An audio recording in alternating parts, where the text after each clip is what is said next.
સીતારામ, જય શ્રી કૃષ્ણ, જય માતાજી। તો આજે આપણે બનાવવાના એ સિઝનના પહેલા અડદિયા। તો જાઓ અડદની દાળને આપણે કરકરો લોટ બનાવી લીધો, ઘંટીમાં દરી લીધો। 500 ગ્રામ આ લોટ છે, 500 ગ્રામ હાકર હતી, તે હાકરને આપણે કૂટળીને ઝીણો ભૂકો કરી લીધો। એ આગળ બનાવી છે, આ છે ગુંદ ને ઘી ઘી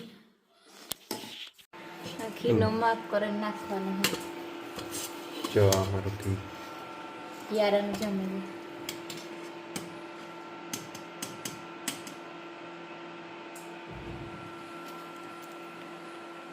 ઘી થઈ ગયું 500 ગ્રામ રેડી।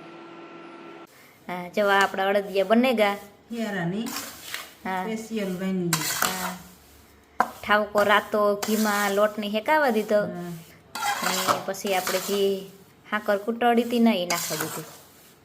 હજી આમાં ગુંદ નાખવાનો છે અને ડ્રાય ફ્રૂટ છે નાખવાના। એ ગુંદ ફેરવી લીધો। 250 ગુંદ લીધો તો એટલે થોડો જો આપણા અડદિયા બનેગા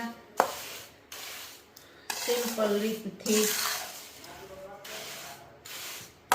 બીજું કંઈ નાખ્યું ના, ખાલી થોડાક બદામનું ના પડતું તો પણ નાખ્યું થોડાક। બને ગયા અડદિયા।